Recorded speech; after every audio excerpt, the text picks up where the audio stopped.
All right, guys, today we have Jack and Joan with us. We are super excited about their story, their journey in flipping. So without further ado, Jack and Joan, thank you so much for jumping on here and talking to us a little bit more. So first off, tell us a little bit about your backstory. How did you find us at Flea Market Flipper?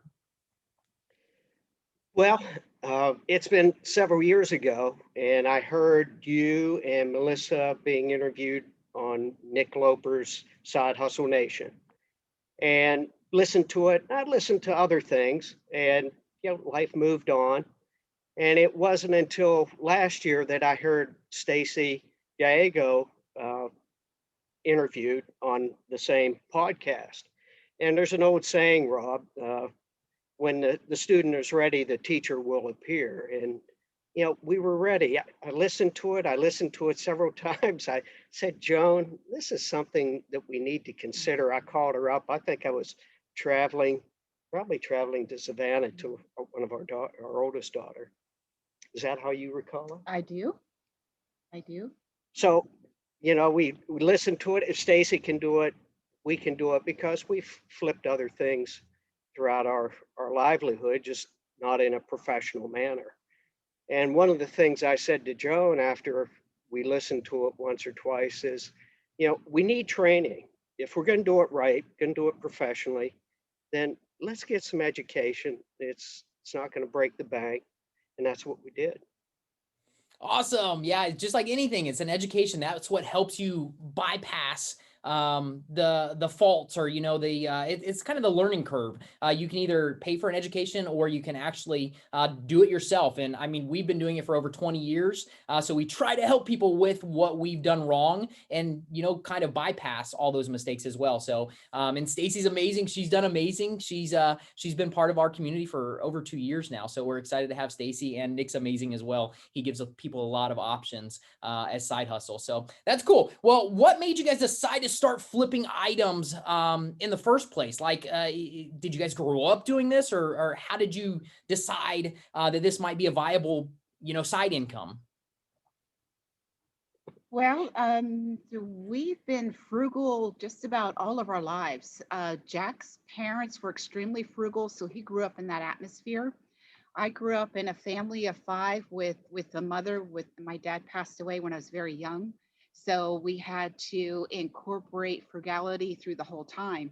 So it's stuck with me my whole life. I've always been yard sailing, going to flea markets, even going to scratch and dent places to purchase things instead of purchase. I can't mentally bring myself to purchase anything brand new. So that's always been a mainstay.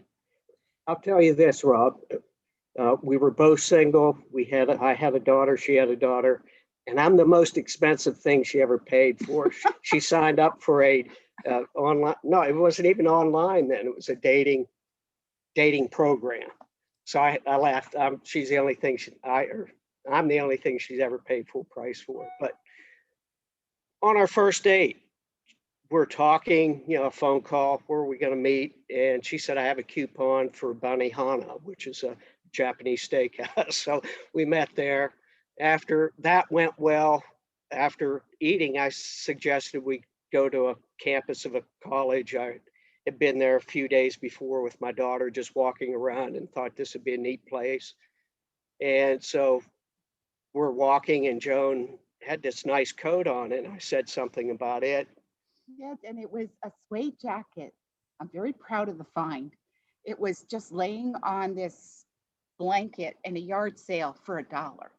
So I got a suede jacket for $1. So that impressed him from the start. So I knew she wasn't going to be high maintenance from that point. And things proceeded rather rapidly, and we were engaged about a month later. And we had gone flea marketing that morning of the engagement, and Joan negotiated with the man for a lot of things, and she got a down sleeping bag for $5. Yes. And we brought everything back to where we were living at the time, and had it all sprawled apart and sitting on top of it and just talking back and forth. And with all our good finds all around us, Jack asked me to marry him. So it's always been a mainstay in our livelihood. Uh, y- So that's part of it. There's surely a lot more to any, but yeah. That's awesome. That's super exciting. Yeah. So it's always been like a thrifty lifestyle that you guys have separately and together have lived. Have you ever thought, like, where did it come to the realization of, hey, we're thrifty people. What if we actually turned this into, making money on the thriftiness? Where did that ever come from, or where did that thought come into your mind? I grew up similar to you. I have a big family, 6 older sisters. I'm the youngest and only boy. My parents were the same way. They provided for us that way, by going to yard sales, by going to thrift stores. So we grew up thrifty too. But I'm just curious about your, like, where was the mind shift of, hey, we're getting these awesome deals. We love doing flea markets. How did you have the mind switch of, hey, I can make some money doing this? Through your organization, Rob, yours and Melissa's, you know, how do you take stuff that you see? There's so many things out there, as you well know. You get blind when you go to a flea market. There's no focus or intent. And hearing your stories, hearing other people on the Facebook group, and hearing Stacy, there's focus, there's intent, there's direction, there's objectivity. I can go on with adjectives, but it's like, wow, you really can make something of it. I have a first cousin that flips heavy equipment. He worked for Ritchie Brothers, a national company at one time. I have another first cousin who is in big industrial equipment. So I know that they do okay in what they do, and that's very high end flipping. This was different, but it fit Joan and my lifestyle. Yeah, Jack and I both retired within the past 2 years. And since we both enjoy this and we really don't know how to retire, we decided to just take the next step. And when Jack suggested listening to what you have to offer, it was the perfect fit. So thank you. Awesome. No, I'm excited. Yeah. And I agree with you. Retirement, I mean, you have to be doing something. You got to do something to fill your time with. And yeah, this is one of the greatest things because you already love, being thrifty. So I'm excited. Yeah, that's cool. Now let's get into Flipper University. You guys did jump into Flipper University. And have you already earned back your enrollment investment? And if so, how long did it take you from jumping into Flipper University? Did that take, for you to get your investment back? A month. Awesome. It was great. Yeah,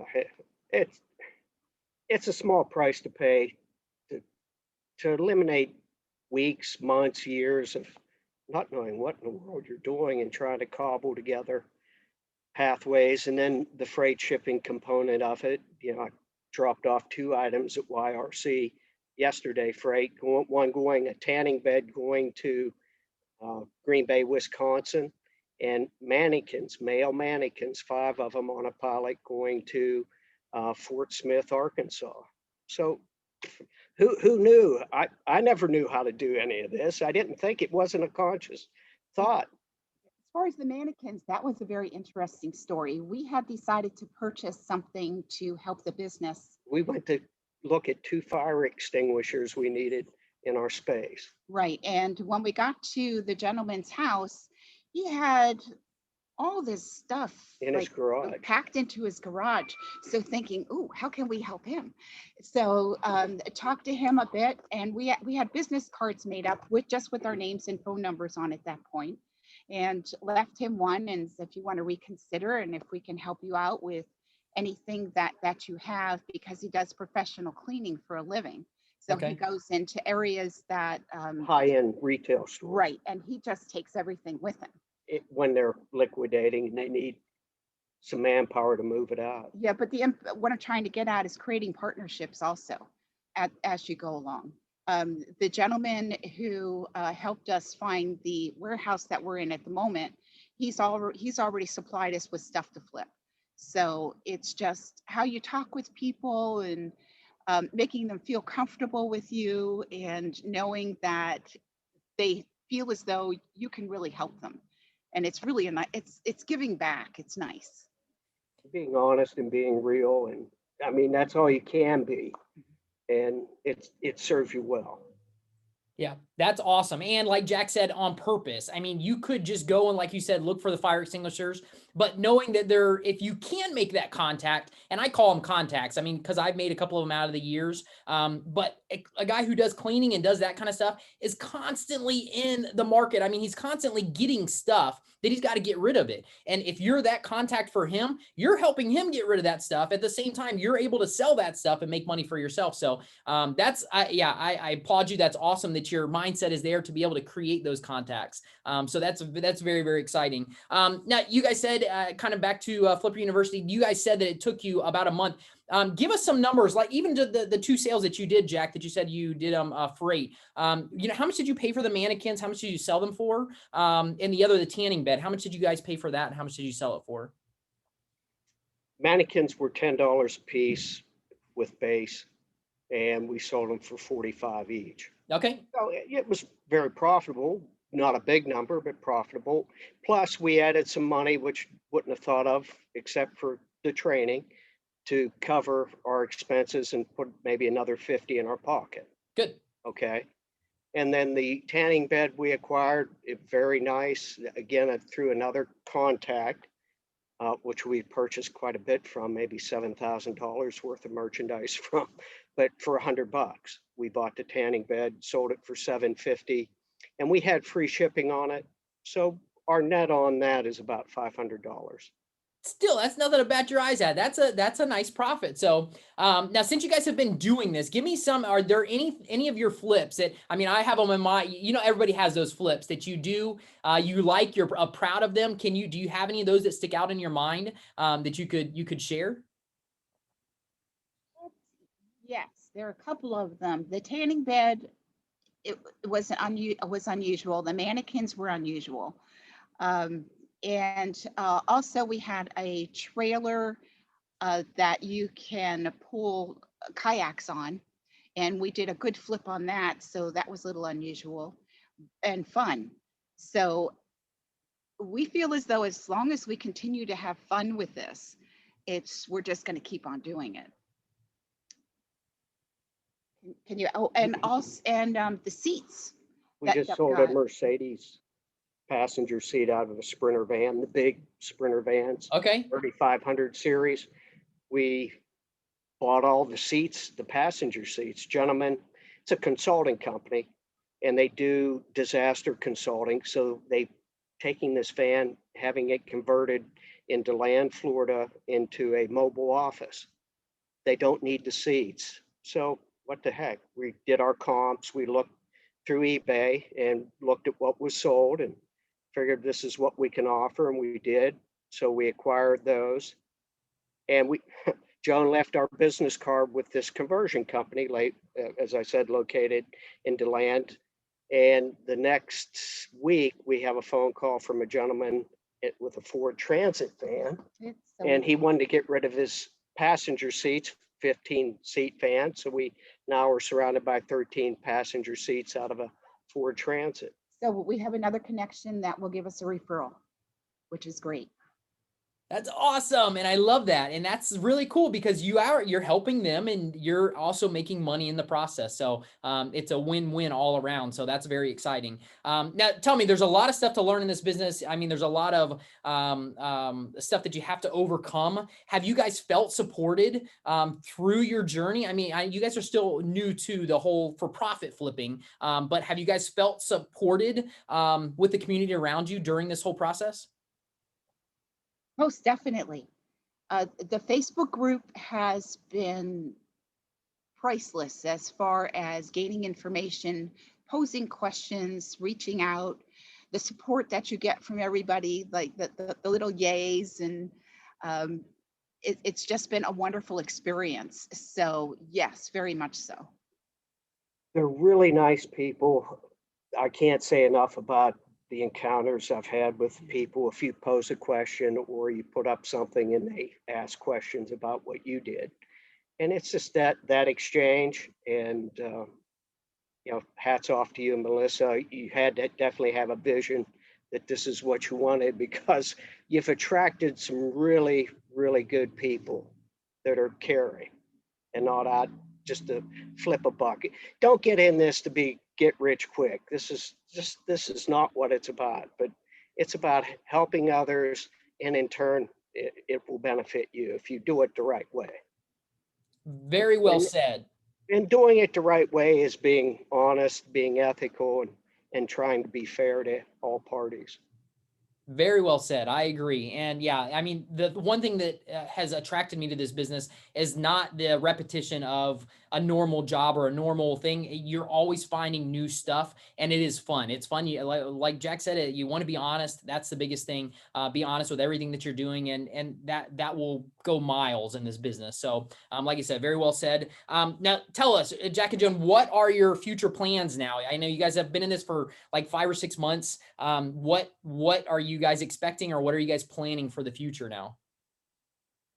Well, we're in the process of, in the last stage of getting our resales license for the state of Florida.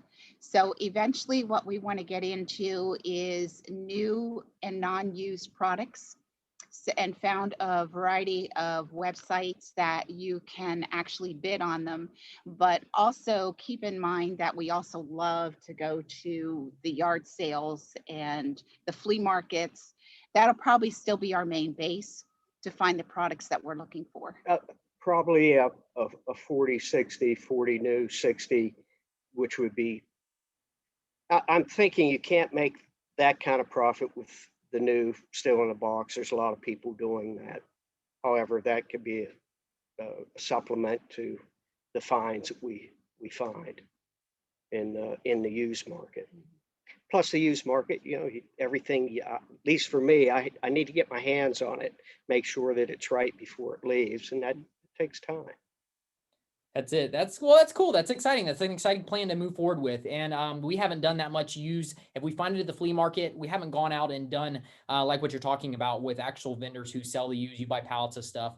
We haven't done that route, but I buy a lot of stuff from the flea market, from those vendors who do buy that stuff, buy the pallets of stuff, and then they bring it there and sell it piece by piece. So I'm still able to pick through my stuff. But like I said, everything, you don't want to discount anything in the arena of flipping. You want to try it all out and see what works the best, what you're making money at, what you enjoy, because this business is really about enjoying what you're doing. Because then you're not really working. That's how I look at it. I have a blast with what I do. Everything that I do, it's always fun. I enjoy doing it. So cool. All right. Well, would you guys recommend Flipper University? Now, I know you guys have said it was an investment, but would you guys recommend it to anybody else who's thinking about getting into the flipping arena? Yes, because you avoid reinventing the wheel. It's great. You have everything step by step and in such a precise manner that it's so easy to follow. Anybody can pick it up and take off with it. It's just a matter of wanting to step out of your comfort zone a little bit and wanting to make that extra buck, evaluating your time and making sure everything works with it. But the lessons and how it's taught is excellent. So thank you very much for that. Awesome. Thank you. No, I appreciate that for sure. Yeah, very well said. Thank you. And this kind of goes with that question. What advice Let would me you add this, Rob. Oh, go ahead. Something that I've heard years ago from a real estate investor seminar guy, but he said education's cheap compared to ignorance. And I don't know. I mean, you can cobble together and struggle and lose money and make a little money, but if you want to get on the fast track and try to make it profitable, then Flipper University is the way to go, in our opinion. That's our opinion, but we've lived it. Awesome. Well, I love that. Yeah, for sure. And I agree. I mean, it's great advice. If people go to college, they go to get a knowledge to learn how to do something. And kind of that's what we try to put Flipper University together to do, is give our shortcuts of, we've been doing this for over 20 years. So we've learned a lot through the flipping arena, through the resale apps and all that kind of stuff. So no, I appreciate that for sure. So this kind of goes hand in hand. What would you guys recommend somebody who is on the fence? What would you, as a parting word of advice, what would you recommend to them, thinking that this sounds fun, but they don't think they can really do it? Do you guys have any last minute advice for those people? Oh, I think evaluating their time to make sure that it will fit into their lifestyle, and having that willingness to step out of your comfort zone. If you enjoy talking with people, if you enjoy the aspect of the find, and then being willing to flip it to make money off of it, I think as long as you have that formula, it's a good start. I heard a quote, and it was within the last week, and it's from Dr. Martin Luther King. And I just say this to people, he was talking about the social justice movement, but it relates to this. If you can't fly, run. If you can't run, walk. If you can't walk, crawl. But do something, and if you don't have much time, you're crawling, but it'll build up. Joan and I are sort of running and trying to fly. We're looking for our wings as we're running here, but that's us. We're retired, and let's go do something. Awesome. I love it. Great advice. Great advice. Thank you so much. Guys, and if you want to learn more about Jack and Joan, please, we put a link below. They've done actually a blog post of kind of their story, their journey. It's an amazing read, so please check it out below. Jack and Joan, thank you guys so much for jumping on here and doing that with us. Oh, and we got a four-legged friend there as well who's saying hi. That's Max. Max. He's been good. He's been quiet. Cool. Well, guys, like I said again, thank you guys so much for jumping on and doing this and answering a couple questions. Greatly appreciate it. And anybody else who wants to learn more about flipping or even Jack and Joan, please jump into the link below and you guys can learn more on that. So thank you guys so much for doing this. Thank you, Rob.